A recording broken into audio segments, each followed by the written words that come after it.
When you think of human trafficking, what do you think of? Most of the time, it looks like something out of a movie.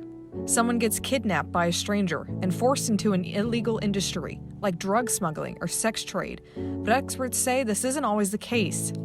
The Department of Homeland Security has highlighted 6 myths and misconceptions surrounding human trafficking. So we sat down with Jessica Sikora, the director of training at Unbound Waco, to debunk some of those thoughts.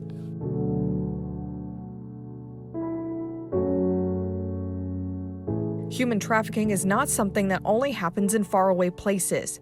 It's happening here in Texas. It's even happening in our own backyard. In Central Texas, we really have seen all of the major forms of human trafficking. Those would be labor trafficking, adult sex trafficking, and sex trafficking of minors, which are anyone who's 17 years old or younger. So we have actually served victims of all 3 of those types of human trafficking right here in Central Texas. But why Central Texas? Location, location, location. Here in Central Texas, we are on 35, but we're just a hop, skip, and jump over to Highways 45, and then Highway 10 across from Houston to San Antonio is kind of what makes up what law enforcement would call the Texas Triangle. And we learned from them that that really is the hotbed of trafficking in our state.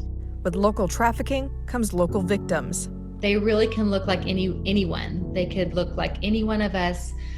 Any of the local, demographics that are represented, we have served victims of that demographic. We've had victims who were exploited for the first time in their mid to late 30s.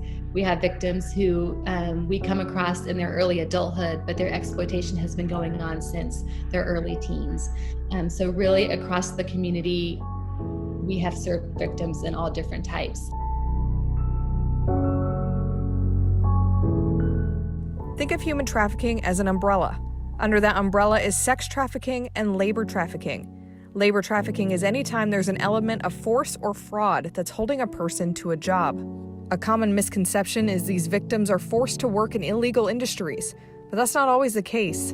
So frequently what we're seeing is that the labor trafficking victims are actually working in jobs where there may even be other people in the same business who are legal employees. So they can be blended right in with regular employees. Here in Central Texas, that usually involves working in a restaurant or a massage parlor.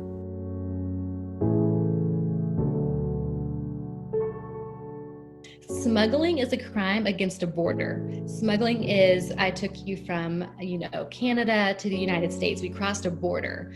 Or I took you from Texas to Louisiana. Trafficking, you do not have to move anywhere. Trafficking is a crime against a person. And so we have had victims who were trafficked in their own homes on webcam by strangers. That victim never left, never met the trafficker, never met the buyers, was completely exploited through social media and technology.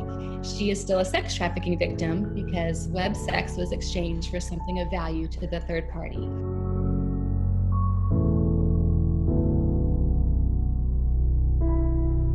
I wish this was the case because unfortunately we know that human trafficking victims rarely make outcries.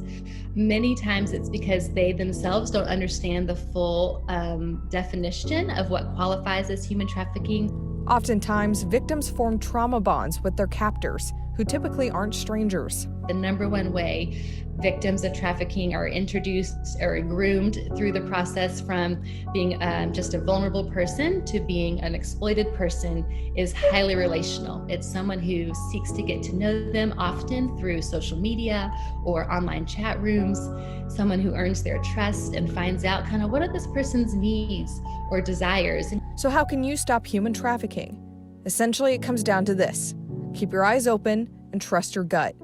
If you see anything that looks suspicious, you can report it to the National Human Trafficking Hotline at 888-373-7888.